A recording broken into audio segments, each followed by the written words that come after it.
¿Cómo están? Tengan muy, pero muy buenos días. Llegamos. ¿A dónde? Me preguntarán. Bueno, llegamos, que no es poco. Se vienen las elecciones primarias abiertas, simultáneas y obligatorias, en donde poner en valor eso que sentimos nosotros debe ser el gobierno que queremos. Ya sé, me pongo del lado de ustedes diciendo, Diego, ¿te parece?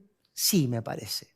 Siempre me parece. Si no tuviéramos esperanza, no digo que no haríamos este programa, tampoco tendríamos por qué vivir. Y la esperanza es que todos estemos un poco mejor y sobre todo, digo, y primero, los más pobres. Vamos a hablar de esto en el programa. Vamos a hablar de algunas situaciones que involucran a la gente de menos recursos y vamos a intentar asfaltar el camino hacia las elecciones del domingo. Todo esto después de compartir con nosotros nuestros anunciantes. No se vayan.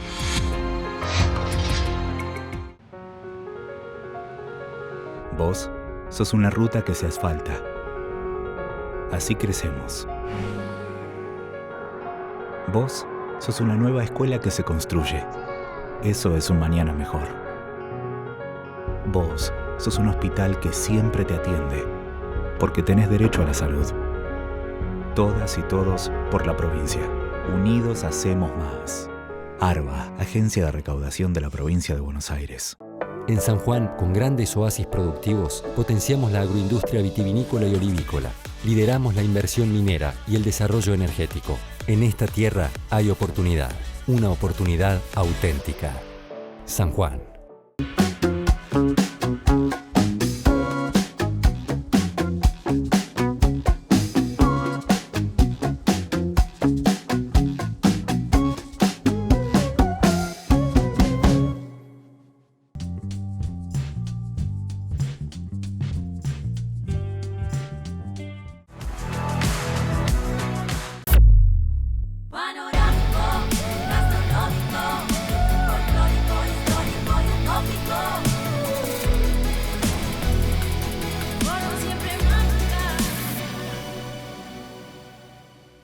En Edesur creemos en la energía de complementarse. Este invierno unamos esfuerzos para hacer un mejor uso de la electricidad. Nosotros seguimos invirtiendo en la red y vos podés ahorrar siguiendo estos simples pasos. Edesur.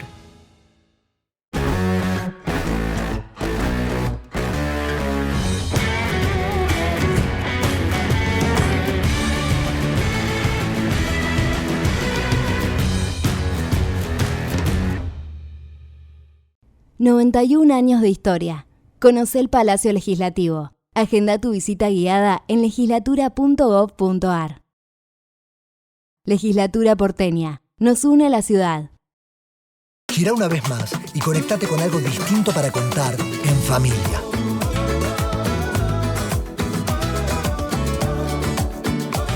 Vení a Catamarca y descubrí algo distinto para contar en familia. Vivamos Vicente López. Vos sos una ruta que se asfalta. Así crecemos. Vos sos una nueva escuela que se construye. Eso es un mañana mejor. Vos sos un hospital que siempre te atiende, porque tenés derecho a la salud. Todas y todos por la provincia. Unidos hacemos más.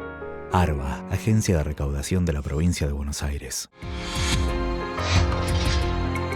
Y como le decíamos, el tema de hoy es ni más ni menos que el derecho a la vivienda, la posibilidad de que cada argentina y cada argentino tenga no una limosna, no un regalo, no un exceso de generosidad de alguien, sino ni más ni menos que su derecho, amparado por la Constitución Nacional Argentina. Y para eso invitamos al querido Fernando Berkovich, el sociólogo del programa Derecho a la Ciudad de la Asociación Civil por la Igualdad y la Justicia. Hola Fer, ¿cómo te va? Hola, ¿cómo va, Diego? ¿Todo bien? Gracias por venir esta mañana. A ustedes. Somos casi de ferro con Fernando y por lo menos yo no soy de Boca, como bueno, sí es Fernando. No le adjudique al señor una bandería que no le corresponde. El señor es hincha de Boca, como debe ser, una persona de bien, así que muy bienvenido. ¿Qué haces, Walter? ¿Cómo va? Muy bien. Tratando este tema, ¿no? Porque estamos todos en la recta final de las PASO, pensando a quién vamos a votar, qué va a pasar.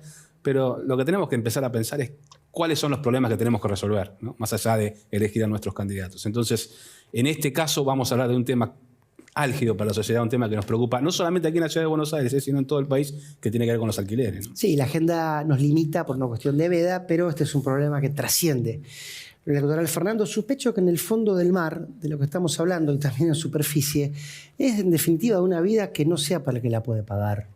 Totalmente. Y lo mismo un techo. Sí, hay algo ahí que me parece interesante lo que decís, Diego, que es equiparar un poco los derechos, ¿no? Como que muchas veces se habla, en Argentina tenemos una tradición muy larga de acceso a la salud y acceso a la educación de forma libre y gratuita, por decirlo de alguna forma, y esa idea de servicio público, de orgullo también por los sistemas de educación y los sistemas de salud que tiene Argentina, en la vivienda como que no está tan presente. Sin embargo, la vivienda tiene el acceso a una vivienda digna tiene el mismo rango constitucional y en los tratados internacionales y demás que la salud y la educación. Sin embargo, hay algo ahí que todavía no está permeando tanto, sobre todo a la política, ¿no? Entonces se sigue pensando más como un negocio por ahí que como un derecho humano. ¿Ese algo será el dinero?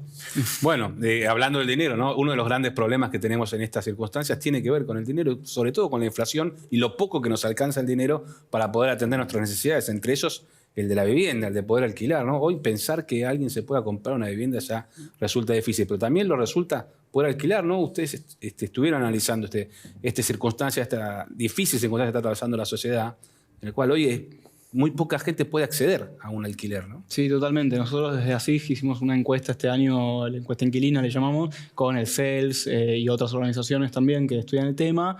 Y lo que vimos fueron bastantes números no muy alentadores, sobre todo en la dimensión económica, ¿no? Como nos da que más de ya el 30% de la población en el AMBA, en el área metropolitana de Buenos Aires, que es donde más cantidad de inquilinos hay, gasta más de la mitad de su ingreso familiar a pagar el alquiler, cuando todas las recomendaciones internacionales indican que debería ser un tercio más o menos en vivienda, los gastos en vivienda. Y esto es una peor situación que otro estudio que había hecho el CELS en ese caso, que les daba abajo del 30%. Entonces aumentó unos 5 o 6 puntos porcentuales solamente en 2 años la cantidad de plata que destina una familia a pagar el alquiler. Y después otras dimensiones, ¿no? Como el endeudamiento. Vemos que más del 60% de las familias inquilinas está endeudada, no siempre para pagar el alquiler, pero seguramente se endeuda para pagar otra cosa en el caso de que no sea para pagar el alquiler, y ahí recorta seguramente otros gastos, otros derechos, como puede ser la salud, la educación, el bienestar en general, digamos. Entonces,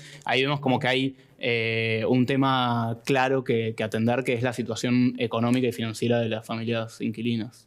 Está claro que dejarle todas las llaves al mercado funciona mal. Esto, digamos, está a la vista, digamos, sí. No hace falta tener una posición ideológica tomada. Ahora, ¿qué puede hacer el Estado, no? Porque, digamos, el Estado a veces es inoperante, cómplice o indiferente. Las 3 caras de una moneda, si existiera la moneda de 3 caras, ¿no? Porque esta situación que vos decís, no podemos, entre tantas cosas, acostumbrarnos a decir, bueno, no, la gente no puede pagar el alquiler. Digamos, no debiera ser algo normal y tolerable. Ahora, ¿puede, más allá de que debe, hacer algo el Estado con esto? Y en todo caso, ¿es demasiado inalcanzable? No, yo creo que hay como un largo camino por explorar. Lo primero que hay que decir es que por ahí si nosotros hubiésemos hecho ese estudio en otra época nos hubiese dado otros números y también los números de inquilinización en las ciudades argentinas han subido mucho, ¿no? Antes las personas accedían, digamos, a grosso modo, en su mayoría a una vivienda comprándola. Claro. Y hoy en día el porcentaje de inquilinos en las grandes ciudades argentinas es cada vez más alto, en Buenos Aires sobre todo, pero también en el Gran Córdoba y en otras grandes ciudades argentinas, ya casi llega al 40%. Entonces, no es un tema que hoy el Estado pueda no mirar, porque ya se está alcanzando mitad y mitad casi de la población en cualquier momento. Y en muchos casos, una persona que por ahí se va de la casa de sus padres para vivir sola, con su pareja, lo que sea, va a alquilar y probablemente alquile por muchos años e incluso se jubile y siga alquilando. Y eso es algo que hay que atender porque una cosa es que vos tengas población activa en situación de alquiler y otra cosa ya que empieces a tener jubilados en situación de alquiler. Hoy sabemos que las jubilaciones no alcanzarían para pagar la mayoría de los alquileres en la ciudad de Buenos Aires, por lo menos. Entonces, bueno, ese es un tema que el Estado sí o sí tiene que atender porque si no va a tener un problemón. Ahora, vos me preguntás, ¿Qué medidas se pueden tomar? Bueno, ahí hay medidas a nivel nacional, a nivel provincial y a nivel local, y cada poder ejecutivo, digamos, con su escala, podría implementar algunas medidas que se vienen tomando en otros países, que yo siempre digo, ¿no? Como acá en Argentina tenemos una larga tradición viviendista, lo que se llama, que es producir vivienda llave en mano, ¿no? Los Procrear, pero antes, o esta versión de Procrear, y antes otras políticas habitacionales, donde básicamente se construye, y después se sortea esa vivienda o se accede mediante algún tipo de ranking o lo que sea, pero nunca ha explorado la posibilidad de ofrecer vivienda pública en alquiler, que eso es algo que en muchos países del mundo sí se hace, sobre todo en los países de Europa, pero también hay ejemplos en Sudamérica, donde el Estado dice, che, mira, yo esta parte del mercado inmobiliario de alquiler la voy a regular yo y la voy a ofrecer a determinado precio, con determinadas condiciones, y así voy a incidir en la oferta de inmuebles en alquiler y el mercado inmobiliario, que hoy lo que tiene es un problema sobre todo de desajuste entre oferta y demanda, porque justamente el mercado no está logrando asignar los recursos de la forma más eficiente, que eso suele pasar, pero hoy pasa de forma más grave. ¿Qué hace el Estado cuando esto mismo pasa en educación y en salud? Bueno, interviene fuertemente. En vivienda todavía le falta un poquito y creemos que va por ahí, ¿no? Ese mecanismo es uno, pero después también desincentivar todo lo que tiene que ver con viviendas vacías u ociosas, que pueden ser viviendas vacías efectivamente o terrenos baldíos, dinamizar la inversión también privada para que los desarrolladores ofrezcan este tipo de alquileres, a contratos largos con un precio que se pueda pagar, no un desarrollo que después va a parar al alquiler temporario, por ejemplo. Entonces, como un poco desacoplar la inversión inmobiliaria de algo que solamente genera crecimiento de la economía y empleo, sino que vos en esa actividad económica estás también tratando de garantizar algún derecho humano como es el acceso a la vivienda. Walter. El próximo 23 de agosto habrá una sesión en el Congreso donde se va a tratar el tema alquileres. ¿Qué esperas que surja de ahí?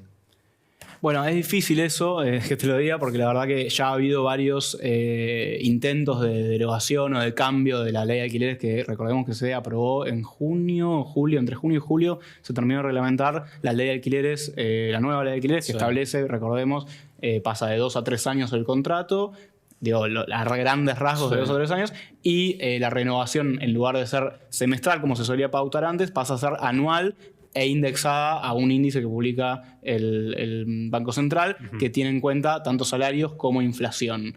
¿Eso qué hace? Bueno, pasar de 2 años a 3 años es muy provechoso para el inquilino porque no tenés gastos de mudanza cada 2 años, sino cada 3 o cada 6 si lográs renovar. Eso es una muy buena noticia para los inquilinos. Lo que pasó fue que, sobre todo el último año, porque 2021 y una parte de 2022, yo diría que no funcionó tan mal la ley de alquileres en términos de oferta y demanda, pero el último año sí hubo algo de retracción de oferta, que una parte, no es un fenómeno unicausal ni mucho menos, pero una parte puede tener que ver con esta regulación que los dueños pueden decir, che, para meterme en un contrato de 3 años indexado anualmente con esta economía, claro, bueno, por ahí lo dejo vacío, espero a ver qué pasa. Ese espero a ver qué pasa es muy dañino para la oferta, justamente. Y si vos en el Congreso encima tenés todo el tiempo rumores de que esta ley se va a cambiar o se va a derogar, casi siempre los rumores son a favor de una de las partes de este contrato. Bueno, entonces eso seguramente retrae más la oferta, porque ¿qué hacen? Es el famoso wait and see, ¿no? El famoso esperar y ver que tiene el dueño, que con toda lógica lo hace y dice, che, voy a esperar a ver qué se discute en el Congreso. Yo lo que espero es que se deje de haber estos rumores, porque estos rumores son bastante dañinos. Probablemente el 23 de agosto no pase nada, probablemente se derogue, la verdad que no se sabe. Yo creo que hay algo ahí del resultado de las PASO que va a incidir después en esta discusión, pero yo creo que si esa ley se considera, todo el arco político considera que hay que cambiarla, hay que tener en cuenta que se cambie siempre protegiendo al inquilino, ¿no?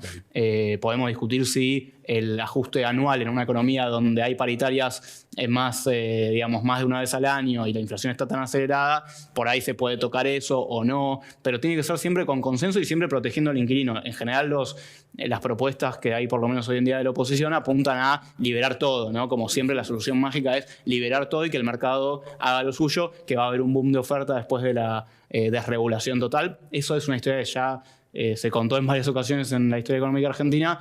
Y a priori yo tendería a pensar, si mañana vos derogás la ley de alquileres, no creo que pasado mañana tengas un boom de oferta de alquileres accesibles en Argentina. Hablando de proteger a los inquilinos, ergo, proteger a los más débiles, hermosa misión que tenemos casi todos en el mundo periodístico. Tenemos un minuto, Fernando, pero quería que aprovechemos este espacio para meter un concepto que yo te escuché mucho en Pasaron Cosas, y que cada vez que voy al barrio Mujica, cuando voy paralelo al Paseo del Bajo y veo un edificio Quartier de 12 pisos, que contrasta, pero te diría que de una manera violenta, con el paisaje urbano de ese, como decía el padre Mujica, barrio obrero, me acuerdo de tu concepto de gentrificación y esta cosa de la asfixia a los más pobres y un desalojo de guante blanco. Sí, bueno, la gentrificación es un tema muy, muy nodal del urbanismo y de los estudios urbanos en general. Para que te des una idea, se remonta al siglo XIX, fines del siglo XIX, Inglaterra, viene de gentry, que es como una clase social ahí medio ascendente, una pequeña burguesía, podríamos decir, que en Londres, en un barrio, en Islington, que es un barrio de Londres, empezó a pasar que por determinados cambios en el barrio empezaron a llegar estos gentry, ¿no? Esta nueva burguesía, esta nueva clase ascendente. ¿Y qué pasó? Bueno, Islington era un barrio industrial que empezó a transformarse y a cambiar de composición social, y eso trajo aparejado dinámicas expulsivas, ¿no? Entonces, esa es como, para que te des una idea, la definición histórica de gentrificación, que hoy es poco aplicable a nuestra realidad, pero se usa mucho para explicar este tipo de mecanismos por los cuales, bueno, cambia la composición social y de a poco, silenciosamente, esa población tiene que ser, se va yendo porque no puede pagar el café de la esquina, la panadería, el supermercado. Bueno, en Buenos Aires tenemos algunas dinámicas que podrían llamarse o acercarse a la gentrificación. En el caso del barrio Mujica que vos mencionás, bueno, ahí hay que tener mucho cuidado porque el barrio Mujica es un enclave de, como decís, familias obreras, trabajadoras, en un barrio donde el metro cuadrado llega a salir $7.000, $8.000. Entonces, y hay un proceso de reurbanización en el barrio Padre Mujica, por suerte, pero que es un proceso de reurbanización que tiene que mirar con mucho cuidado todos esos procesos, a la redundancia, porque está en un barrio que el mercado inmobiliario quiere para sí. Entonces, bueno, tiene que estar muy atento el Estado Nacional, el Estado de la Ciudad de Buenos Aires, a evitar esas dinámicas. ¿Cómo hacerlo? Bueno, es difícil, pero también ahí se requiere que el Estado diga como, che, bueno, hasta acá. Acá te regulo, acá no, acá sí. Y eso es muy importante, y para eso se necesita sobre todo participación de las personas que viven en el barrio Padre Mujica. Eso es fundamental en cualquier proceso de reurbanización. Justo en el barrio Padre Mujica te diría que es en el que menos sucede de los procesos de reurbanización, de los 4 que hay en la Ciudad de Buenos Aires, te diría que es el que menos funciona, lamentablemente, pero eso es muy importante. Escuchar a las personas que viven ahí y decir como, che, esto no lo quiero, esto sí, esto me va a provocar que pasado mañana mi hijo no pueda vivir acá. Entonces, esa creo que es la parte fundamental de cualquier proceso de este tipo. Fernando, gracias. No, a vos. Walter, vos no te vayas. Sí, señor. Ustedes tampoco, una pausa y seguimos con el programa.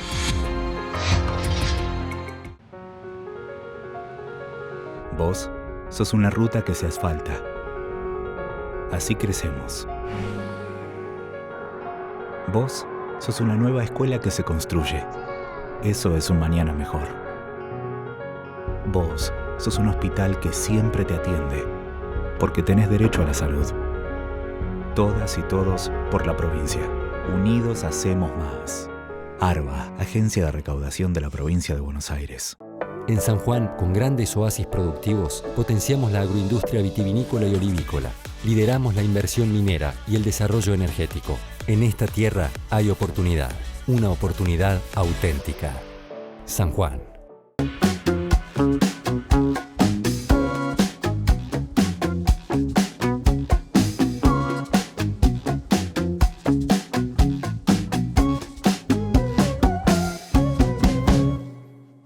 Girá una vez más y conectate con algo distinto para contar en familia.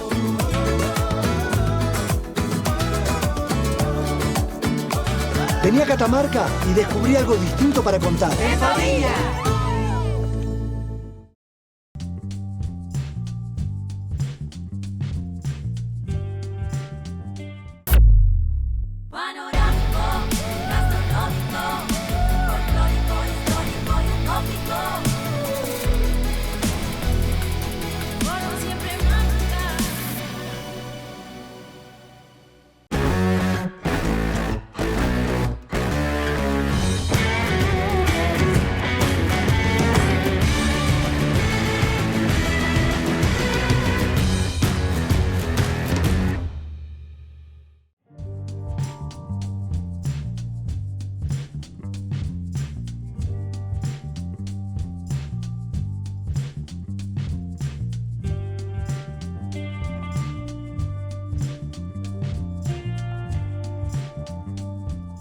Gira una vez más y conectate con algo distinto para contar en familia.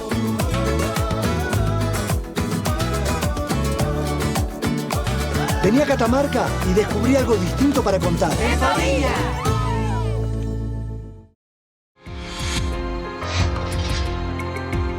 Estamos de vuelta, querido Walter. Señor. Bueno, con un tono, es cierto, la ley de medios, o lo que queda de ella, nos obliga a que estos comentarios no toquen ningún tipo de panorama electoral ni nada. Es cierto que en el bloque anterior hablamos de un tema que no es electoral, de hecho debe tener por lo menos 20 años largos en Argentina. Claramente. ¿Cómo es el derecho a la vivienda? Pero quería preguntarte, Walter, el tema del rumbo de la economía. Es cierto, y sin hacer ningún tipo de valoración, había escenarios muy dramáticos, no porque este no lo sea, y tampoco lo quiero valorar, pero podemos decir de que de los panoramas más oscuros que se preveía para las PASO, imaginemos un náufrago que cansado, flaco, sin comer ni tomar agua, por lo menos toca un poco de arena. Sí, llegamos a la costa, ¿no? Ya estamos a muy pocos días del paso por las urnas. Llegamos con algunas cosas resueltas y algunas cosas pendientes, en una economía que, como bien decís, atravesó un año de crisis fuerte, ¿no? Hay que recordar que Sergio Massa acaba de cumplir su primer aniversario como ministro de Economía, después de lo que había sido la gestión de Guzmán y Bataques, que no terminó nada bien.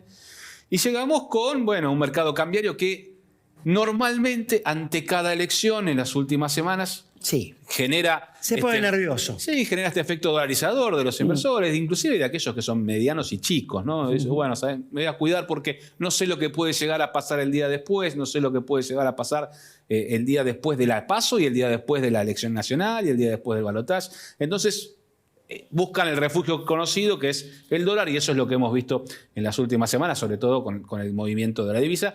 Y además porque entre las cosas pendientes todavía nos queda la resolución del acuerdo con el Fondo Monetario, que pasó hasta después de las PASO, valga la redundancia, paso y paso, pero tiene que ver con que el directorio, después de que se llegó al acuerdo técnico, decidió empezar su periodo de vacaciones. En el hemisferio norte estamos en pleno verano y la van a retomar a partir del lunes después de las elecciones primarias en la Argentina. Con lo cual ahí empezará a discutirse finalmente si ese acuerdo técnico termina de tener la aprobación de todo el directorio, y para el día 23, justamente estábamos hablando de la sesión del Congreso por los alquileres, para esos días, cercano a esos días, se espera que finalmente llegue la aprobación y con eso los desembolsos que ayuden a aliviar un poquito la situación que hemos vivido. Lo que sí también ha generado una buena noticia fue, por lo menos en cuanto a lo que tiene que ver con el ingreso de divisas al Banco Central, fue el dólar agro, la última versión del dólar agro, que empujó mucho las exportaciones de maíz, y en apenas 10, 12 jornadas se alcanzó el objetivo de sumar unos 2.000 millones de dólares a la economía en general, que le permitió al Banco Central ir comprando un poco de divisas para no quedarse con la caja en cero. Serán los temas que quedaron pendientes y serán los temas que se van a tratar hacia adelante. Por lo menos veremos qué tipo de medidas pueden surgir una vez que sepamos el resultado de las elecciones primarias. Seguramente eso va a marcar el tono de lo que vendrá en la economía. Sí, lo que parece también, Walter, es que salvo una lectura que no estamos viendo, no porque las encuestas sean precisamente una Biblia, hemos visto que no, y en estas circunstancias con el tema del ausentismo y cierto desgano para ir a votar hacen complicado cualquier panorama, porque si hay indecisos en una franja que van entre los cálculos más optimistas del 10% hasta los más pesimistas del 20%, eso en una ecuación te cambia cualquier tipo de pronóstico. Pero es cierto, Walter, que no parece encaminarse la Argentina a un escenario parecido al 2019, en tanto una resolución en primera vuelta. Por eso digo que tendremos seguramente, salvo imponderables, un camino electoral largo, y a veces pasa con las elecciones con esto de la profecía autocumplida, que lo hemos charlado, Walter, muchas veces. Suele pasar también con la inflación, ¿no? Sí. Que se aumentan los precios en previsión a una inflación que parece que va a haber, entonces aumenta el precio, entonces la inflación sube. Con las elecciones pasa igual. Síntoma de la enfermedad también, ¿no? Tal no es cual. que, porque si fuéramos un país sano, o quiero decir con circunstancias normales, estos serían cosquillas nada más. Pero hay que entender que por fuera de lo que son los mandatos del mercado y las imposiciones del fondo, toda vez que nos guste o no, es el que nos prestó la plata y salvo patearle la puerta, no hay otra salida que, o por lo menos no hay una salida en el corto plazo que pagar. Digo, con todas estas condiciones da la sensación de que la economía no va a estar tranquila tampoco. Y eso es una mala noticia, sobre todo hablábamos en el bloque anterior por los más pobres, ¿no? Sí, sin duda, sin duda. Y creo que tiene que ver también con lo que han planteado los diferentes precandidatos para lo que vendrá hacia adelante. La gran mayoría haciendo foco en lo que son las cuentas nacionales y las necesidades que tiene la Argentina en materia de financiamiento para poder ir saliendo de esta circunstancia que la tiene simplemente pagando lo que debe, pidiendo otros préstamos para pagar el préstamo anterior y el préstamo anterior y el préstamo anterior, de préstamo en préstamo, digamos, ¿no? En función de que todavía no generamos lo necesario para atender nuestros gastos y se proyecta que en el 2024 ese escenario pueda llegar a revertirse en función de los ingresos que genere el gasoducto de Vaca Muerta, ¿no? Que van a mejorar la ecuación energética, por lo pronto ya a reducir lo que tiene que ver con las importaciones, que fue uno de los capítulos más difíciles en cuanto a la balanza comercial, y por hacia adelante, bueno, terminar de desarrollar las obras de infraestructura que permitan que no solamente dejemos de comprar, sino que empecemos a vender hacia afuera. Y sumado a eso, una cosecha del campo que sufrió la sequía en el último año y que este año esperemos que el efecto del Niño no nos juegue en contra, pero sí nos permita tener unos mejores ingresos en materia de nuestro principal foco de abastecimiento de dólares de la economía, que es las exportaciones agropecuarias, ¿no? Anda a votar el domingo. Tanto nos costó, Walter. Sí, señor. Tanto sufrimos y seamos parte de la solución. Es cierto, en el segmento que nos toca, y esto será charla para innumerables programas y debates, con una participación democrática en la sociedad que a veces es mucha, a veces es poca y que no debiera reducirse solamente a ir a la urna, ¿no? Tal cual. Porque entonces es una democracia como incompleta y no definitivamente representativa como lo que soñamos. Sin duda, hay que defender el sistema sobre todo. Después vamos a tener la oportunidad de reclamar lo que creemos que no nos cumplieron. Pero si no defendemos el sistema ejerciendo nuestro voto, el reclamo queda vacío de contenido también, y creo que eso es importante. Y participar siempre, porque el no te metas y el silencio de salud, ya supimos cómo terminó. Querido Walter. Diego. Nos vemos el martes. Sí, señor. El domingo nos escribimos igual. Ahí estamos. Nos vemos el martes. Hasta luego.